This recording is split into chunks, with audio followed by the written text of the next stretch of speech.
देखने वाले हैं बीएससी थर्ड ईयर फिजिक्स का फर्स्ट पेपर की हम थर्ड यूनिट देख रहे हैं एंड हम सारे टॉपिक डे वाइज डे अध्ययन करेंगे। एंड नाउ आज हमारा टॉपिक है वॉर परमाणु मॉडल क्या है। सो वॉर परमाणु मॉडल क्या है, इन सारी चीज़ों को हम देखेंगे। सो चलिए स्टार्ट करते हैं डिटेल में।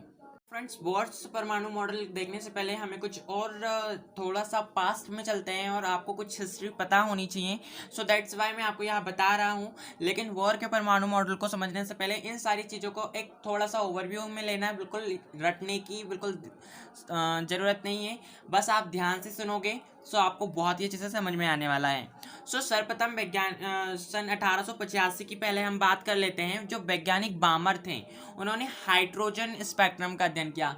उन्होंने क्या किया, एक हाइड्रोजन एटम लिया और उसका अध्ययन करना स्टार्ट कर दिया।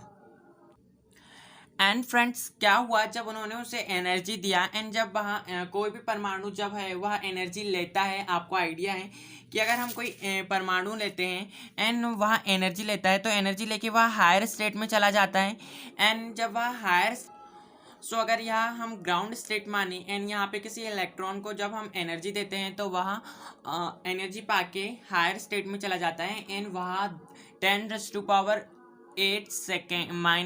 सेकेंड तक उस आउटर मोस्ट जो एनर्जी मिली है उसको हायर एनर्जी स्तर पे रहता है एंड वह अपने स्तर पे वापस आने लगता है। यह एक बेसिकली आइडिया है आप सभी को, क्योंकि हमें मालूम है कि परमाणु को जब हम एनर्जी देते हैं तो वह उच्च ऊर्जा स्तर में चला जाता है। यहाँ पे जो है SPDF ब्लॉक वाइज वह डिवाइडेड है, जो कि हम आगे पढ़ने वाले हैं एंड नेक्स्ट वीडियो में हम देख लेंगे। बस आप बेसिकली यह जान लीजिए कि जब परमाणु को हम एनर्जी देते हैं तो वह उच्च ऊर्जा स्तर में चला जाता है, हायर एनर्जी लेवल में चला जाता है एंड वह 10⁻⁸ सेकेंड तक ही उस एनर्जी लेवल में रह पाता है एंड वापस अपनी जो ग्राउंड स्टेट है, जो उसकी नॉर्मल स्टेट है, वहाँ पे वो वापस आता है।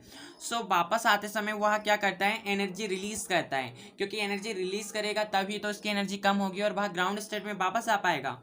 सो वैज्ञानिक सर्वप्रथम वैज्ञानिक जो बामर है, इन्होंने सन 1885 में हाइड्रोजन के स्पेक्ट्रम का अध्ययन किया। उन्होंने जो जब हाइड्रोजन हायर स्टेट से लोअर स्टेट में आ रहा था, मतलब उच्च ऊर्जा स्तर से निम्न ऊर्जा स्तर में आ रहा था, सो उन्होंने क्या, जो परमाणु है वह एनर्जी रिलीज करता है। इलेक्ट्रॉन जो होते हैं परमाणु के अंदर, इलेक्ट्रॉन्स जो होते हैं, गाइस हम इसे परमाणु नहीं बोलेंगे, हम हाइड्रोजन एक परमाणु है, उसके अंदर हम इलेक्ट्रॉन्स की बात कर रहे हैं। सो इलेक्ट्रॉन्स के स्पेक्ट्रम का उन्होंने अध्ययन किया था एंड हाइड्रोजन के स्पेक्ट्रम में जो इलेक्ट्रॉन जब ग्राउंड स्टेट में आते हैं तो एनर्जी रिलीज करते हैं। तो उन्होंने जब स्पेक्ट्रम को देखा तो दृश्य क्षेत्र में उन्हें क्या प्राप्त हुआ, H अल्फा मतलब लाल तरंगे कुछ H अल्फा लाल तरंगे प्राप्त हुई, कुछ H बीटा हरी तरंगे एंड नीली तरंगे उन्हें प्राप्त हुई, H गामा इसे नाम दे दिया, तथा वैगनी तरंगे को H डेल्टा रेखाएं इस प्रकार से प्राप्त हुई। उन्होंने लाल, हरी, नीली, बैगनी इस प्रकार से रेखाएं उन्हें प्राप्त हुई।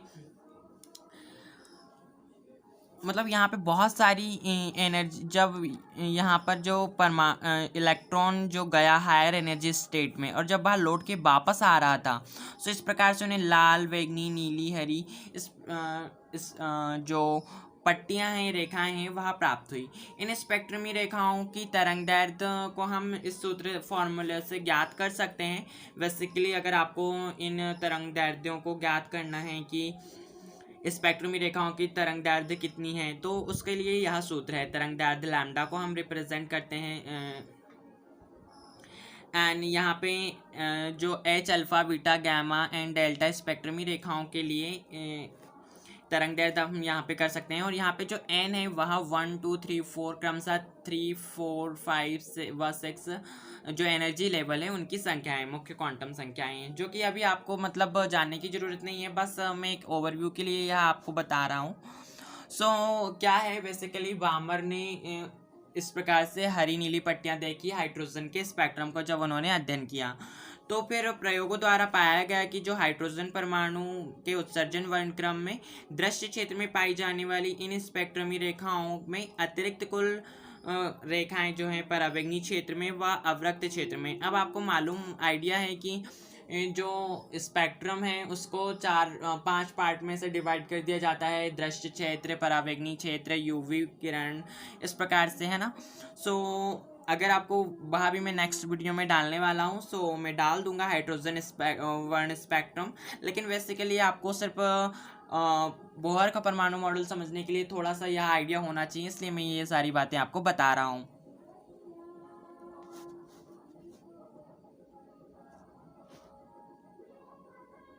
सो इस प्रकार से यह किरणें हमको अलग अलग क्षेत्रों में, दृश्य क्षेत्र में, अवरक्त क्षेत्र, परावैंगनिक क्षेत्र में पाई जाती हैं। अतः इन स्पेक्ट्रमी रेखाओं की व्याख्या करने के लिए सन 1913 में वैज्ञानिक नील्स बोर, जो फिर इन स्पेक्ट्रमी रेखाओं का ही उन्होंने स्पष्टीकरण के लिए नील्स बोर ने रदरफोर्ड परमाणु मॉडल में संशोधन किया।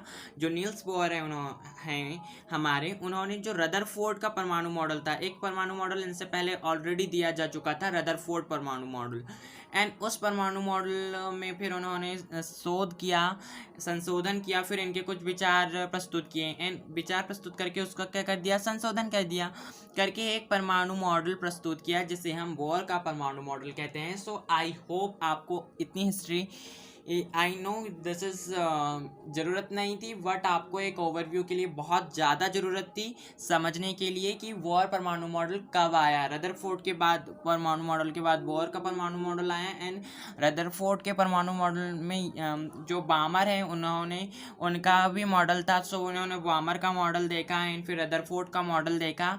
जो रदरफोर्ड का मॉडल है और बामर का मॉडल है, इन दोनों को उन्होंने देखा, और फिर रदरफोर्ड के मॉडल में थोड़ा सा संशोधन करके इन्होंने अपना खुद का मॉडल प्रस्तुत किया, जिसे हम बोर का मॉडल के नाम से जानते हैं।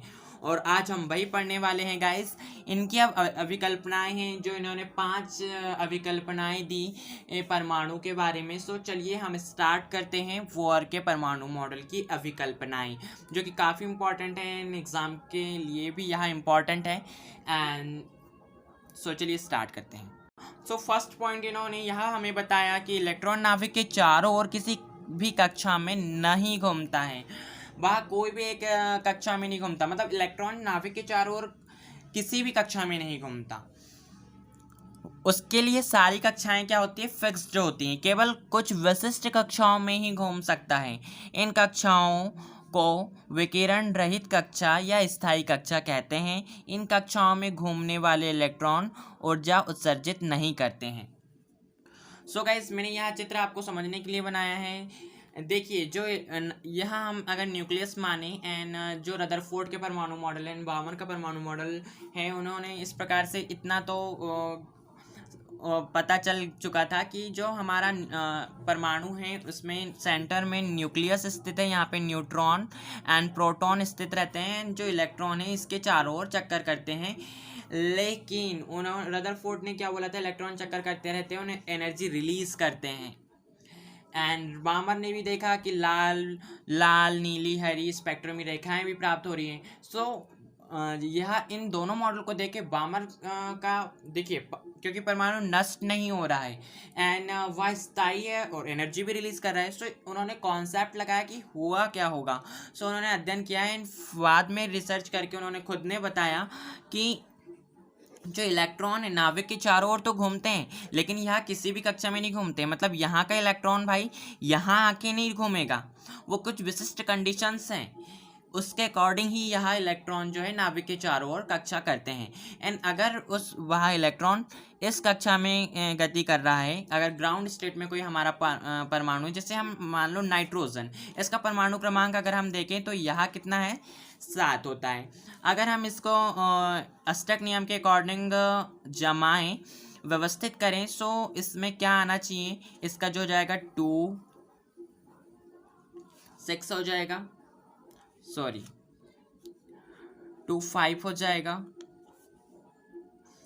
सो यहाँ पे हम मान लें कि 2 हमारे इलेक्ट्रॉन यहाँ पे घूम रहे हैं, एंड 6 इलेक्ट्रॉन 1 2 3 4 5 एंड 6 अगर यहाँ पे चक्कर लगा रहे हैं तो यहीं चक्कर लगाएंगे, इनके लिए इनकी एनर्जी फिक्स रहेगी। ये सेकंड वाले यहाँ पे नहीं आएंगे, यहाँ वाला ये 6 जो इलेक्ट्रॉन है आउटर मोस्ट इलेक्ट्रॉन अभी वाली स्टक नहीं रहेगा, क्योंकि नाइट्रोजन के 2 ही स्टक रहेंगे। इलेक्ट्रॉनों की संख्या क्योंकि मात्र 7 है, सो यहाँ पे 2 इलेक्ट्रॉन यहाँ पे ही चक्कर करेंगे एंड जो 6 इलेक्ट्रॉन है वह यहाँ पर ही चक्कर करेंगे, वह उच्च ऊर्जा स्तर में नहीं जाएंगे। अब यहाँ पे भी कुछ सब SPDF होते हैं जो कि आपको मालूम है, एंड जब इन्हें एनर्जी मिलती है तो यहाँ S orbital, P orbital and D orbital में प्रवेश कर जाते हैं।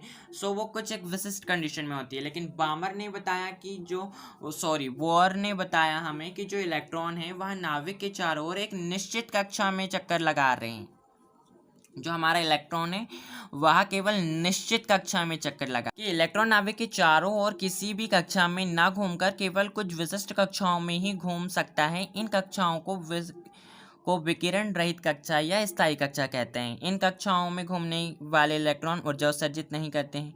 एंड फिर उन्होंने सेकंड बोला कि इलेक्ट्रॉन केवल उन्हीं कक्षाओं में घूम सकते हैं जिनमें नाभिक के परितः उनका कोणीय संवेग का मान h/2π का पूर्ण गुणक होता है, जहाँ h प्लांक नियतांक है, जिसकी वैल्यू क्या होती है गाइस। सो इसकी वैल्यू आपको बेसिकली मालूम होनी चाहिए, 6.6 × 10⁻34 जूल इंटू सेकेंड इसकी वैल्यू होती है। यह प्लांक कांस्टेंट है h/2π। सो इन्होंने बताया किसी भी परमाणु में जो इलेक्ट्रॉन है वह केवल निश्चित कक्षा में, किसी भी कक्षा में ना घूमकर निश्चित कक्षा में नाभिक के चारों ओर घूमते हैं। यह फर्स्ट पॉइंट उन्होंने बताया। सेकंड पॉइंट उन्होंने बताया कि इलेक्ट्रॉन उन्हीं कक्षा में अपना चक्कर लगाते हैं जिनके लिए उनकी एनर्जी जो होती है वह h/2π, इनका जो कोणीय संवेग होता है h/2π का पूर्ण गुणक होता है। क्योंकि देखिए यहाँ पर जो इलेक्ट्रॉन्स हैं वह क्या कर रहे हैं, वह वृत्तीय गति कर रहे हैं गाइस। नाभिक के चारों ओर इलेक्ट्रॉन क्या कर रहे हैं, बेसिकली इस प्रकार राउंड ही कर रहे हैं। सो यह वृत्तीय गति कर रहे हैं, तो वृत्तीय गति के कारण इनमें क्या कोणीय संवेग उत्पन्न होगा। सो हर एक कक्षा का अपना अलग अलग कोणीय संवेग है, हर एक कक्षा के लिए कोणीय संवेग फिक्स है। सो इन कक्षाओं में चक्कर लगाने वाले जो इलेक्ट्रॉन हैं उनके लिए भी कोणीय संवेग क्या रहेगा, फिक्स रहेगा। सो अगर इस कक्षा में कोई इलेक्ट्रॉन उपस्थित है और वह नाभिक के चारों ओर घूम रहा है, सो इस इलेक्ट्रॉन के लिए इस कक्षा का कोणीय संवेग h/2π का पूर्ण गुणक होना चाहिए, ऐसा उन्होंने बता दिया। एंड अगर सेकंड कक्षा में वह घूम रहा है कोई इलेक्ट्रॉन, जैसे कि हम यहाँ पे बात करें 2 इलेक्ट्रॉनों का कोणीय संवेग h/2π के पूर्ण गुणक रहेगा इसके लिए। एंड अगर हम इनकी बात करें नाइट्रोजन में सेकंड ऑर्बिटल में जो 5 इलेक्ट्रॉन है, सो इनके लिए कोणीय संवेग अलग हो जाएगा, h/2π का पूर्ण गुणक होगा। एंड यहाँ सेकंड रिंग के लिए होगा। एंड मैंने यहाँ पे आपको बता दिया है जो h है वह एक प्लांक कांस्टेंट है जिसकी वैल्यू 6.6 × 10⁻34 जूल इंटू सेकेंड होती है। सो बोर ने बताया पहले कि इलेक्ट्रॉन किसी भी कक्षा में चक्कर नहीं लगाता है, वह केवल निश्चित कक्षाओं में चक्कर लगाता है। एंड उन कक्षाओं में जब वह गति करता है तो वह एनर्जी रिलीज नहीं करता है। फिर उन्होंने बताया कि इलेक्ट्रॉन केवल उन्हीं कक्षाओं में घूम सकता है जिनमें नाभिक के परितः उनका कोणीय संवेग का मान h/2π का पूर्ण गुणक होता है, जहाँ पे h प्लांक नियतांक है। यदि इलेक्ट्रॉन का द्रव्यमान स्मॉल m है तो तब वह नाभिक के चारों ओर v वेग से r त्रिज्या की कक्षा में घूम रहा है, तो उसका कोणीय संवेग क्या होगा। सो कोणीय संवेग को हम इस फॉर्मूले से ज्ञात कर सकते हैं, P5 = m जो कि इलेक्ट्रॉन का द्रव्यमान है, v जो कि इलेक्ट्रॉन का वेग है, एंड r जिस कक्षा में इलेक्ट्रॉन चक्कर कर रहा है उसकी त्रिज्या है। सो एम बी आर जो होगा वह NH/2π, यहाँ पे n जो है मुख्य मतलब कक्षकों की संख्या रिप्रेजेंट कर रहा है। फर्स्ट कक्षक में घूम रहा है इलेक्ट्रॉन, या सेकंड कक्षक में घूम रहा है, या थर्ड कक्षक में घूम रहा है, या फोर्थ कक्षक में घूम रहा है, इस प्रकार।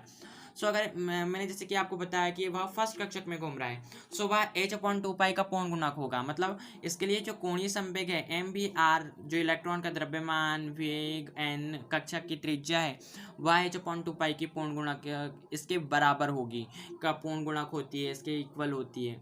सो कोणीय संवेग इस फॉर्मूले से हम ज्ञात कर सकते हैं।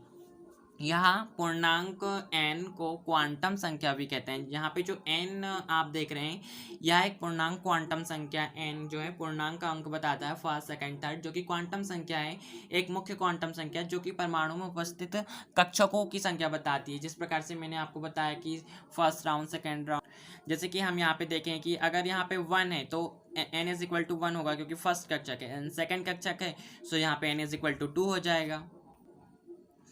एंड गाइस अभी आप जो समीकरण देख रहे हैं P phi is M B R is equal to N H upon 2 pi, इसे हम बोर का क्वांटम प्रतिबंध भी कहते हैं। यहाँ जो है बोर का क्वांटम प्रतिबंध है, मतलब यह एक फॉर्मूला समीकरण है, इक्वेशन है जो कि बोर का क्वांटम प्रतिबंध के नाम से जाना जाता है। एंड यहाँ उनकी सेकंड अभिकल्पना थी कि जो इलेक्ट्रॉन है केवल उन्हीं कक्षाओं में घूम सकता है जिनमें नाभिक के परितः उनके जो कोणीय संवेग का मान होगा वह h/2 का पूर्ण गुणक होगा। अब हम देख लेते हैं थर्ड अभिकल्पना बोर की परमाणु मॉडल की। जब कोई इलेक्ट्रॉन अधिक कक्षा वाली उच्चतर कक्षा से कम ऊर्जा वाली निम्नतर कक्षा में, मतलब कोई भी जो इलेक्ट्रॉन है एनर्जी लेकर जो है उच्च ऊर्जा स्तर में चला जाता है। अगर हम ग्राउंड स्टेट में देखें तो नाइट्रोजन का परमाणु जो होता है वह नॉर्मल इसका जो इलेक्ट्रॉनिक विन्यास अगर हम देखेंगे सो वह क्या होगा 1s2 2s2 2p 3 4 3 7 हो जाएंगे। एंड जब वह एनर्जी यह ग्राउंड स्टेट में होगा, एंड जब वह उच्च ऊर्जा स्तर में जब हम इससे एनर्जी देंगे एंड वह हायर एनर्जी स्तर में जाएगा, सो इसका जो है इलेक्ट्रॉन उत्तेजित होकर पी ऑर्बिटल से जो तीसरी कक्षक है इसके s2 ऑर्बिटल में जाने लगेगा। यहाँ पे बेसिकली यहाँ अगर 3 कक्षक हम बोल रहे हैं 1 2 3 एंड तीसरी कक्षक में भी यहाँ इलेक्ट्रॉन जो है उत्तेजित होकर जाने लगेंगे। तीसरी कक्षक में उत्तेजित होकर जब वह जाएंगे एंड जब वह वापस आएंगे, उन्होंने वही बोला कि जब भी कोई इलेक्ट्रॉन अधिक ऊर्जा स्तर से मतलब एनर्जी पाके जब इलेक्ट्रॉन उच्च ऊर्जा स्तर में जा चुके होते हैं एंड जब वह वापस आते हैं निम्नतर कक्षा में वाली कक्षा में आते हैं, तो इन कक्षाओं में इलेक्ट्रॉन की ऊर्जा का अंतर विद्युत चुंबकीय विकिरण के रूप में उत्सर्जित होता है। अब यहाँ विद्युत चुंबकीय विकिरण क्या होता है, यहाँ पे आप कंफ्यूज होंगे एंड यहाँ जो लैंग्वेज है थोड़ी सी लिटिल डिफिकल्ट हो जाएगी आपके लिए। इसीलिए आप पहले यहाँ पे समझ लीजिए क्या होता है। अभी हमने देखा था, वामर ने देखा था कि जब कोई इलेक्ट्रॉन हायर एनर्जी, इसलिए मैंने वहाँ हिस्ट्री पूरी आपको पहले बताया था 1885 की, जहाँ पे वामर ने जब हाइड्रोजन स्पेक्ट्रम को देखा तो उसे क्या H alpha H beta H gamma and H delta जो है लाल हरी नीली एंड वेगनी जो है कलरफुल लाइट हमें दिखाई दी, मतलब वामर को दिखाई दी। एंड उन्होंने बताया कि उन्होंने बताया कि इस प्रकार से जब इलेक्ट्रॉन किसी भी परमाणु के इलेक्ट्रॉन जब हायर एनर्जी लेवल में जाते हैं, जब वह वापस आते हैं स्पेक्ट्रम उनका हमें प्राप्त होता है, जिसमें हमें इस प्रकार से की तरंगे हमें प्राप्त होती हैं। यहाँ क्या है बेसिकली जब इलेक्ट्रॉन एनर्जी ले लेते हैं, अब देखिए हमें पता है ऊर्जा संरक्षण का नियम की एनर्जी को उत्पन्न ना ही किया जा सकता है और ना ही नष्ट किया जा सकता है, उसे तो केवल भाई परिवर्तित किया जा सकता है। यहाँ पे जो एनर्जी है नष्ट तो होगी नहीं। अब जब भी कोई भी परमाणु है अगर हम मान रहे हैं वह यहाँ पर स्थित है एंड जब इसे हम एनर्जी देते हैं एंड वह उच्च ऊर्जा स्तर में जाता है गाइस, यहाँ पे उसकी कुछ ना कुछ एनर्जी में तो वृद्धि होगी। एंड मैं एक फैक्ट आपको बता दूं कि कोई भी परमाणु जो है जब वह हायर एनर्जी में जाता है वह 10⁻⁻8 सेकेंड ही उस एनर्जी लेवल पे रुकता है, उसके बाद वह वापस आने लगता है। वह 10⁻⁻8 सेकेंड यहाँ पे रुका एंड वह तो वापस उसके ग्राउंड लेवल में ही जाएगा, मतलब जब वह ठंडा होगा तो एनर्जी, अब वह कब जाएगा जब इसकी एनर्जी कम होगी। कम कैसे होगी, जब यह एनर्जी रिलीज करेगा। देखिए कोई भी वस्तु अगर हम इसको एक थोड़ा सा अलग तरीके से समझते हैं, अगर आप एक वायुमंडल में कल्पना करें एंड दैनिक लाइफ में अगर हम देखें, जब आप देखते हैं कि किसी भी रॉड को जब आप गर्म कर लेते हैं, जब वह गर्म हो जाती है एंड कुछ समय बाद आप देखेंगे जब आप उसे एक ऐसे प्लेस में रख देते हैं, खाली छोड़ देते हैं, उस प्लेस का जो जहाँ पे वह रखी हुई है रॉड, वहाँ नीचे का और आसपास का वातावरण भी थोड़ा गर्म हो जाता है एंड वह रॉड जो है वह ठंडी होने लगती है। क्या होता है, एनर्जी रिलीज हो गई है। यहाँ पे ऊष्मीय ऊर्जा के रूप में उस रॉड की एनर्जी रिलीज हो जाती है। ठीक इसी प्रकार जो इलेक्ट्रॉन की एनर्जी है गाइस, वहाँ ऊष्मीय ऊर्जा के रूप में नहीं होती, वह इलेक्ट्रॉनिक मतलब विद्युत चुम्बकीय विकिरणों के रूप में उत्सर्जित होती है। विद्युत, क्योंकि इलेक्ट्रॉन एक आवेशित एलिमेंट है, क्योंकि इलेक्ट्रॉन में आवेश होता है, हम सबको मालूम है, माइनस आवेश, माइनस चार्ज पार्टिकल है इलेक्ट्रॉन। एंड जब वह गति करता है तो उसमें आवेश के कारण चुंबकीय गुण भी उत्पन्न हो जाता है, क्योंकि कोई भी क्योंकि हमें पता है कि जब करंट फ्लो होता है तो उसके चारों ओर एक चुंबकीय आवरण भी क्या होता है, डेवलप होता है। सो जब वह नीचे आता है, ग्राउंड लेवल में आता है, तो उसके साथ इलेक्ट्रॉन की आवेशित ऊर्जा तो निकलती है, साथ ही साथ चुंबकीय ऊर्जा भी निकलती है, क्योंकि वह मैग्नेटिक फील्ड भी कम होता है।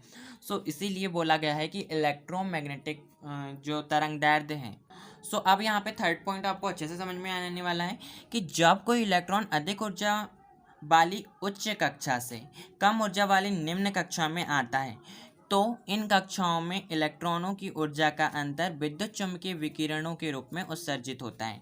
मतलब जब वह उच्च ऊर्जा से निम्न ऊर्जा में आएगा, सो जब वह आएगा ना, जो अंतर हमें प्राप्त होगा इलेक्ट्रॉन की ऊर्जा का अंतर, वह विद्युत चुम्बकीय विकिरणों के रूप में उत्सर्जित होता है। इसके विपरीत जब वह,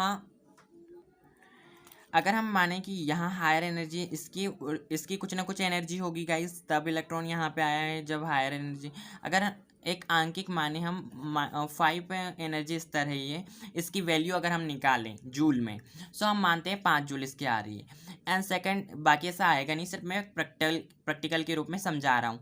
एंड यहाँ 3 है ग्राउंड लेवल में।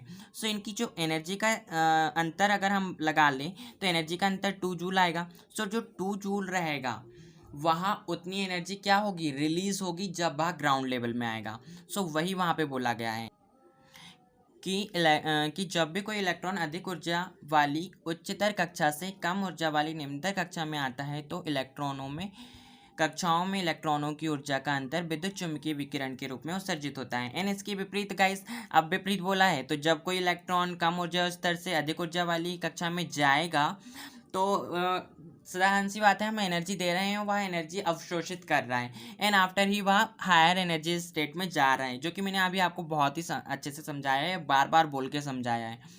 सो उच्चतर कक्षा में जब बात जाता है, निम्नतर कक्षा से अधिक ऊर्जा वाली ये उच्चतर कक्षा में जाता है, तो दोनों कक्षाओं की जो ऊर्जा का अंतर रहेगा विद्युत चुम्बकीय विकिरण के रूप में, उतनी ऊर्जा क्या होगी, अवशोषित होगी, वह अवशोषित करेगा, तभी तो हायर एनर्जी स्टेट में जाएगा। एंड इसके विपरीत जब वह उच्च ऊर्जा स्तर से कम ऊर्जा स्तर में आएगा, तो उतनी एनर्जी रिलीज कर देगा।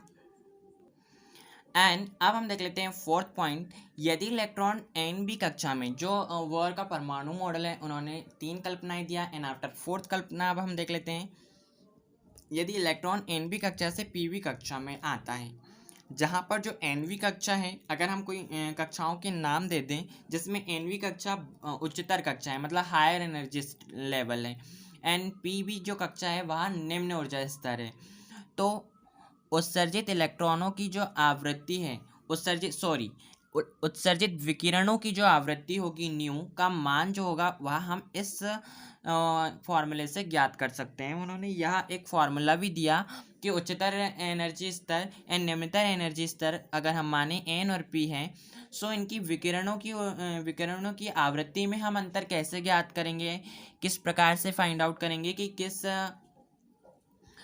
उच्चतर एनर्जी कैसे हम फाइंड आउट करेंगे, निम्नतर एनर्जी का अंतर हम कैसे ज्ञात करेंगे, आवृत्तियों का अंतर। सो उन्होंने एक फॉर्मूला दे दिया, E N minus E P is equal H nu, जो कि जहाँ पे जो ई एन है वह एन वी कक्षा में घूमने वाले इलेक्ट्रॉनों की एनर्जी रहेगी, और जो ई पी होगा गाइस, वह पी वी कक्षा में घूमने वाले इलेक्ट्रॉनों की एनर्जी होगी। एंड दोनों एनर्जी को जब हम घटा देंगे, तो हमें क्या, विकिरण की आवृत्ति का मान हमें यहाँ पे प्राप्त हो जाएगा, जो उत्सर्जित हो रही है और जो रिलीज हो रही है विकिरणों की आवृत्ति। अगर हम कैलकुलेट करना चाहें कि कितनी एनर्जी आवृत्ति में, कि कितनी एनर्जी रिलीज हो रही है, कितनी एनर्जी अवशोषित हो रही है, सो हम इस प्रकार से अवशोषित कर सकते हैं। एच जो कि प्लांक कांस्टेंट है, जिसकी वैल्यू मैंने आपको बताया है 6.6 इंटू 10⁻⁻34 जूल इंटू सेकेंड होती है, एंड न्यू आवृत्ति है। सो इस प्रकार से आप फाइंड आउट कर सकते हैं। एंड यह जो समीकरण आप देख रहे हैं, यह वॉर का आवृत्ति प्रतिबंध कहलाता है। अब हम देख लेते हैं फिफ्थ, जो कि उनकी लास्ट अभिकल्पना थी। उन्होंने क्या बताया कि जब इलेक्ट्रॉन किसी वृत्तीय कक्षा में घूम रहा है, तब गतिक संतुलन के लिए इलेक्ट्रॉन व नाभिक के बीच लगने वाला आकर्षण बल वृत्तीय मार्ग में गति करने के लिए अभिकेंद्री बल प्रदान करता है। सो गाइस, कोई भी जो पिंड है उसमें संतुलन का नियम लागू होता है। सो क्या है कि अब हम देखो इसको डायग्राम के थ्रू ही समझते हैं तो ज़्यादा अच्छे से समझ में आने वाला है। सो यहाँ पे आप इस डायग्राम में फोकस करिए, मैंने बहुत सारे यहाँ पे बना दिया है, सो आप थोड़ा सा कंफ्यूज मत होइएगा। यहाँ पे देखिए, अगर बोला है उसने कि जब इलेक्ट्रॉन किसी वृत्तीय कक्षा में घूम रहा है, नाभिक के चारों ओर इलेक्ट्रॉन का एक निश्चित कक्षा में, यहाँ पे हमको पता चल गया कि कोई भी इलेक्ट्रॉन है किसी भी कक्षा में चक्कर नहीं लगाता, वहाँ सारे इलेक्ट्रॉन जो है एक केवल निश्चित कक्षा में चक्कर लगाते हैं। एंड हर एक इलेक्ट्रॉन के लिए अपनी कक्षा का कोणीय संवेग निश्चित है। जिस भी इलेक्ट्रॉन की कोणीय मतलब उस कक्षा के लिए कोणीय संवेग h/2 का पूर्ण गुणक होगा, वह उस कक्षा में चक्कर लगाएगा। एंड जब वह हायर एनर्जी स्टेट से लोअर एनर्जी स्टेट में आता है, सो एनर्जी रिलीज करता है। जब वह निम्न ऊर्जा स्तर से उच्च ऊर्जा स्तर में जाता है तो एनर्जी को अवशोषित करता है। सो यहाँ हमें आइडिया है। एंड अब हम किस तरह से आवृत्ति, विकिरण आवृत्ति को अंतर फाइंड आउट करेंगे, यहाँ भी हमें समझ में आ चुका है।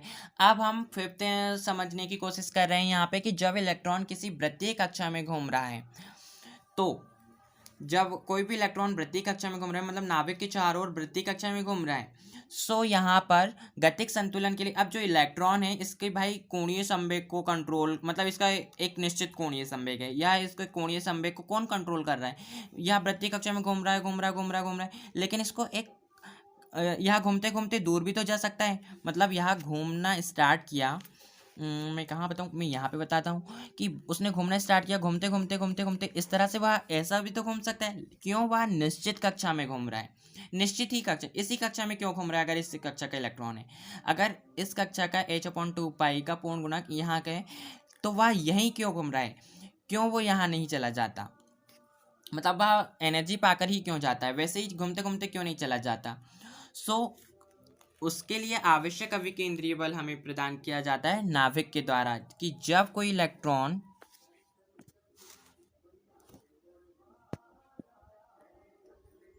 तो हमें उन्होंने फिफ्थ पॉइंट में अपनी अभिकल्पना में बताया कि जब इलेक्ट्रॉन किसी वृत्तीय कक्षा में घूम रहा होता है, सो गतिक संतुलन के लिए जो नाभिक व इलेक्ट्रॉन के बीच लगने वाला आकर्षण बल है, वह वृत्तीय मार्ग में गति करने के लिए आवश्यक अभिकेंद्रीय बल प्रदान करता है।